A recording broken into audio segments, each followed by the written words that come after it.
Hello, आप सभी का बहुत बहुत नमस्कार। आप सभी का स्वागत है हमारे प्लेटफॉर्म कास्ट मेडिकल एकेडमी पे, जहां पर हम यूपी बीएससी नर्सिंग की क्वेश्चन प्रैक्टिस कर रहे थे प्रीवियस ईयर्स की। किसकी? प्रीवियस ईयर्स की। आज बारी है न्यूरल कंट्रोल एंड कोऑर्डिनेशन। इससे पहले हम ह्यूमन फिजियोलॉजी के कुछ चैप्टर जैसे breathing, exchange of gases, excretion, excretory product and there elimination वाला चैप्टर, ब्लड वाला चैप्टर, इनके इंपॉर्टेंट क्वेश्चंस कर चुके हैं। आज बारी है न्यूरल कंट्रोल एंड कोऑर्डिनेशन की। बहुत इंपॉर्टेंट क्वेश्चंस करने वाले हैं जो कि आपके एंट्रेंस एग्जाम में सीधे सीधे आने वाले हैं। तो सीरीज़ को ध्यान से देखना। कोई भी दिक्कत परेशानी हो कमेंट कर देना, उसका रिप्लाई आपको मिल जाएगा। और इस पीडीएफ को डाउनलोड करने के लिए आप हमारे टेलीग्राम ग्रुप से ज्वाइन हो सकते हो, व्हाट्सएप ग्रुप पे ज्वाइन हो सकते हो। वहाँ पर आपको ये सारी पीडीएफ मिल जाएंगी, ठीक है। और फिर कोई भी दिक्कत परेशानी होती है आप मुझे व्हाट्सएप कर सकते हो। मेरा व्हाट्सएप नंबर है 7417891764, ठीक है। कोई दिक्कत नहीं, ठीक है। चलिए क्वेश्चंस को स्टार्ट करते हैं। पहला क्वेश्चन देखेंगे। पहला क्वेश्चन क्या कहता है?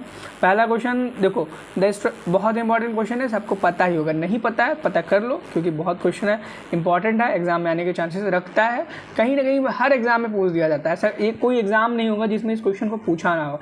The structural and functional unit of the nervous system is, जैसे कि लास्ट चैप्टर में हमने बताया था किडनी की स्ट्रक्चरल एंड फंक्शनल यूनिट क्या थी, वो थी नेफ्रॉन। क्या थी? नेफ्रॉन। उसी प्रकार से अगर हम स्ट्रक्चरल यूनिट पूछेंगे, इसकी नर्वस सिस्टम की पूछेंगे, बात करेंगे तो न्यूरॉन हो जाएगा। क्या हो जाएगा? न्यूरॉन हो जाएगा। बहुत इंपॉर्टेंट क्वेश्चन है, नोट कर लेना, स्क्रीनशॉट ले लेना, जो भी आपको करना हो कर लेना। एग्ज़ाम में आपके बहुत कम समय बचा है, तो अगर आपको और ज़्यादा प्रैक्टिस करनी है, क्योंकि प्रैक्टिस ही है इंपॉर्टेंट क्वेश्चंस की जो कि आपको सिलेक्शन दिला सकती है, तो फिर आप हमारा ऐप डाउनलोड कर सकते हो कास्ट मेडिकल एकेडमी का, जिस पर आपको 149 रुपीज़ में एक बैच मिल जाएगा। उस बैच में आपको सारे सब्जेक्ट के, एक नहीं सारे सब्जेक्ट के, जितने भी सब्जेक्ट आपके एग्जाम में आते हैं उसके इंपॉर्टेंट क्वेश्चन की PDF वहाँ पर मिल जाएगी, ठीक है। क्वेश्चन नंबर 2 कहता है कि which part of the neuron receives impulses from other, which part of A neuron receives impulses from other neurons and transmit them towards the cell body। Question आपको समझ में आया कि मैं समझाऊं? न्यूरॉन का कौन सा भाग अन्य न्यूरॉन से आवेग प्राप्त करते हैं और उन्हें कोशिका शरीर की ओर भेजता है। अब देखो, एक न्यूरॉन, देखो ड्राइंग मेरी बहुत अच्छी नहीं है, लेकिन काम चलाने के लिए बना ले रहे हैं। ऐसे मान लो ये आपके डेंड्राइट, सॉरी थोड़ा थोड़ा गड़बड़ हो रहा है, अपन दोबारा से बनाते हैं अपन, ठीक है। एक बार, एक सेकेंड, एक लास्ट चांस। देखो अभी, देखो यो बना ना, अभी देख, अभी देख, अभी देख तो गया, ठीक है। और यहाँ पे हम ऐसे डेंड्राइट्स बना लेंगे। अरे नहीं बना, अब तू देख बेटा, बन गया।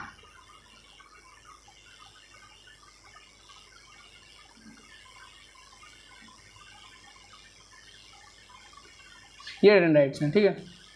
चलो ठीक है, इमेजिन कर लो डेंड्राइट्स हैं, ऐसे 2-4 और निकाल लो इधर इधर, ठीक है। अब क्वेश्चन में बोला गया कि कौन सा ऐसा पार्ट है जो कि किसी अदर सेल से सिग्नल लेकर के आता है और सेल बॉडी को देता है, फिर वो किसको देता है? एक्सॉन्स को देता है, फिर वो ट्रांसमिट हो जाता है दूसरे सेल के लिए। तो कहाँ से होता है? डेंड्राइट से होता है। डेंड्राइट में ही सिग्नल्स आते हैं, फिर वो सेल बॉडी को देता है, सेल बॉडी जो भी करना होता है करता है, उसके बाद फिर वो एक्सॉन्स को देता है, फिर वही वो दूसरे को ट्रांसफ़र कर देता है। और कहाँ से रिसीव करता है?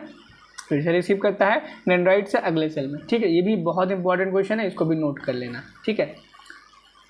नेक्स्ट क्वेश्चन देखेंगे। नेक्स्ट क्वेश्चन कहता है कि which neurotransmitter is primarily responsible for transmitting signals between the nerve cells at the synapse.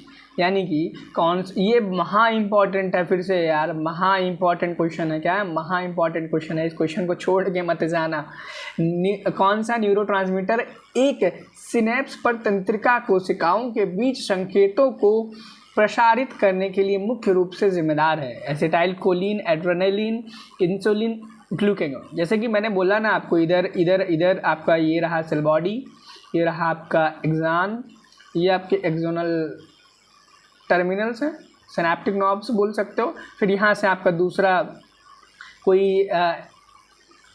कोई यहाँ पे न्यूरॉन आ जाता है। तो यहाँ से जो आपका सिग्नल ट्रांसमिट होते हैं, क्या सिग्नल ट्रांसमिट होता है वो किसके, मतलब बोला गया है किस हार्मोन की वजह से, किस चीज़ की वजह से ट्रांसमिट होते हैं? वो एसिटाइल कोलिन की वजह से होते हैं। क्या? एसिटाइल कोलिन की वजह से होते हैं, ठीक है।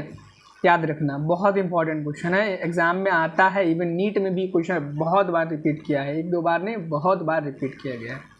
ठीक, अगला क्वेश्चन देखेंगे। अगला क्वेश्चन कहता है the part of human brain responsible for the function of like memory, learning, emotions is the, यानी कि मानव मस्तिष्क का वह भाग जो स्मृति, सीखने और भावनाओं जैसे कार्यों के लिए जिम्मेदार होता है, कौन सा भाग है? क्या वो मेडुला ऑब्लंगेटा है, सेरिब्रम है, सेरिबेलम है, हाइपोथैलेमस होता है? ठीक है, तो याद रखना सेरिब्रम होता है। मेमोरी, लर्निंग एंड इमोशंस के लिए सेरिब्रम होता है।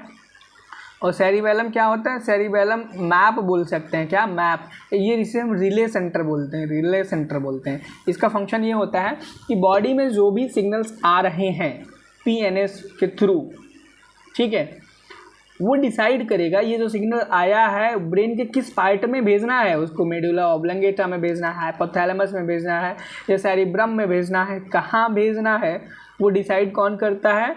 वो सेरिबेलम करता है। ट्री ऑफ लाइफ भी इसे बोला जाता है, ट्री ऑफ लाइफ भी इसे बोला जाता है। नेक्स्ट क्वेश्चन में मूव ऑन करेंगे, देखेंगे कि अगला क्वेश्चन क्या कहता है। अगला क्वेश्चन कहता है कि which of the following is not a component of the central nervous system, यानी कि इनमें से ऐसा कौन सा चीज़ है जो कि सेंट्रल नर्वस सिस्टम का हिस्सा नहीं है? निम्नलिखित में से कौन सा केंद्रीय तंत्रिका तंत्र का घटक नहीं है? घटक यानी कि फैक्टर या कंपोनेंट, ठीक है।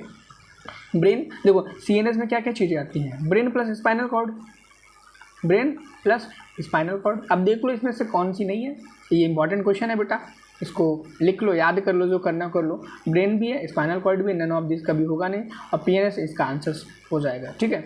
अब मूव करेंगे क्वेश्चन नंबर 6 पे, देखेंगे क्वेश्चन नंबर 6 क्या कहता है।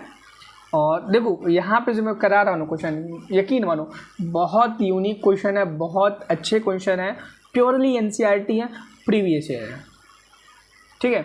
अगला question, what is the role of the myelin sheath in the neurons, यानी कि न्यूरॉन्स में माइलिन शीथ आवरण की क्या भूमिका है? माइलिन शीथ का क्या काम होता है न्यूरॉन्स के अंदर? क्या वो नर्व इम्पल्स को ट्रांसमिट करता है? बिल्कुल भी नहीं। To insulate and speed up the transmission of the nerve impulses. अब क्या करता है मैं बताता हूँ, देखो ये जो आपका सेल बॉडी है, ये आपका एक्सॉन है, तो ये क्या करेगा? रैप करेगा, क्या करेगा? रैप करेगा इसके अराउंड, किसके अराउंड? इसके अराउंड। यहाँ पे एक लेयर बना देगा ताकि इसको इंसुलेशन मिल सके, प्रोटेक्शन मिल सके, ताकि इसके अंदर से, एक्सॉन के अंदर से जो भी सिग्नल जा रहे हैं वो और अच्छे से जा पाएँ और तीव्र तरीके से जाएँ, इधर उधर भटके नहीं, ठीक है, याद रखना। टू जनरेट इलेक्ट्रिकल सिग्नल्स, बिल्कुल नहीं। टू स्टोर न्यूरोट्रांसमीटर, बिल्कुल नहीं। साइनेप्टिक नोब ट्रांसमीटर्स को, न्यूरोट्रांसमीटर्स को स्टोर करता है, क्या करता है? साइनेप्टिक नोब करता है, ये नहीं करता है, ठीक। अगला क्वेश्चन कहता है कि the autonomic nervous system ANS controls involuntary functions. Involuntary function पता है क्या होता है? इनवॉलेंट्री फंक्शन वो होता है जो आपके कंट्रोल में नहीं है, जैसे कि आप चाहें भी तो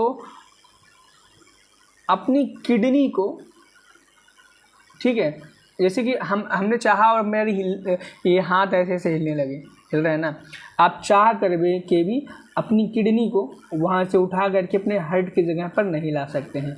कि आप सोचो कि भैया चलो आज तो मैं किडनी की दोस्ती हार्ट से करा के ही मानूंगा, उससे मिला करके ही मानूंगा, तो नहीं हो पाएगा। चाहे जितना सोच लो, चाहे जितना एक्शन कर लो, चाहे जितना ब्रेन पे ताकत लगा लो, इम्पॉसिबल है। जो आपके मन के इच्छा अनुसार काम होता है, इच्छा अनुसार, उसको वॉलेंट्री बोलते हैं, और जो आपके इच्छा अनुसार नहीं हो सकता उसको हम इनवॉलेंट्री बोलते हैं। याद रखना, क्या बोलते हैं? इनवॉलेंट्री बोलते हैं, ठीक है।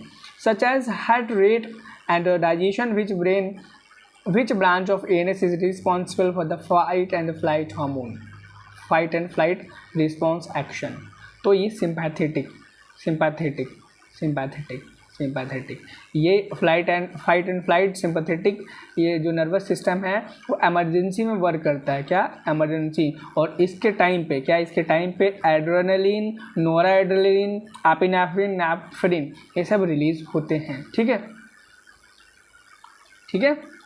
अब देखो बहुत एकदम इस क्वेश्चन का कोई तोड़ नहीं है, लिख लो, आपके एग्जाम में आएगा। क्या लिख लो, आपके एग्जाम में आएगा। The correct arrangement of the cranial meninges from the outermost to the innermost. आपकी जो क्रैनियल मेनिंजेस हैं यानी कि ब्रेन की जो कवरिंग्स हैं उनको आपको आउटर टू इनर के अकॉर्डिंग लगाना है। क्या? आउटर टू इनर के अकॉर्डिंग लगाना है। जैसे एराकोनॉइड, डोरा मैटर, पाया मैटर। ठीक है, कपालीय मेनिंजेस की बाहरी से भीतरी की सही व्यवस्था होती है। Arachnoid, dura mater, pia mater. ठीक है, याद रखना, बहुत अच्छे से याद कर लो। Most most most most important question है आपके लिए। वैसे तो सारे ही हैं बट ये भी अच्छा है, बहुत अच्छा है। मतलब कोई जवाब नहीं इस क्वेश्चन का।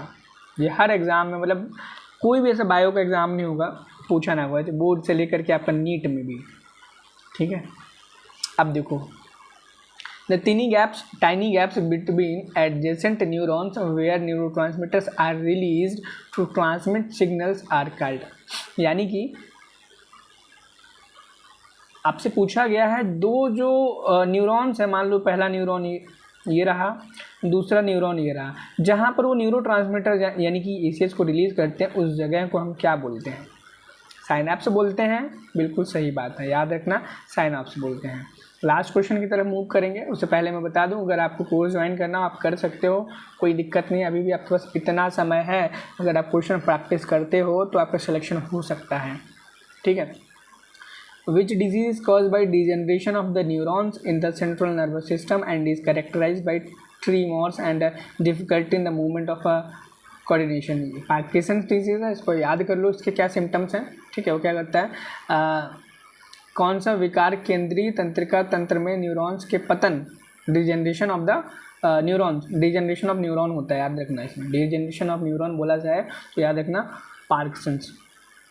ठीक है, और आपको पता ही होगा, जैसे ही 10 क्वेश्चन हमारे हो जाते हैं उसके नीचे आपको उसकी आंसर की मिल जाती है, आप जिसमें देख सकते हो कि भैया हर क्वेश्चन जितने भी थे। और मेरा फ़ोन नंबर आपको पता ही होगा, अगर आपको कोई भी दिक्कत परेशानी व्हाट्सएप कर सकते हो। टेलीग्राम पर ज्वाइन कर लेना, वहाँ पे आपको सारा ये PDF वगैरह मिल जाएगा जितना चैप्टर्स है। और साथ ही साथ में अगर आपको और क्वेश्चन की प्रैक्टिस करनी है, फिर हमारे क्लास मेडिकल अकेडमी का ऐप है, वहाँ पर आप प्रैक्टिस के लिए डाउनलोड कर सकते हो। वहाँ पे 149 में आपको बैच मिल जाएंगे जिसमें हज़ारों क्वेश्चन होंगे, जिन्हें क्वेश्चन करके आप अपनी प्रैक्टिस कर सकते हैं। तो मिलते हैं नेक्स्ट वीडियो में, तब तक के लिए पढ़ाई करते रहो। All the very best.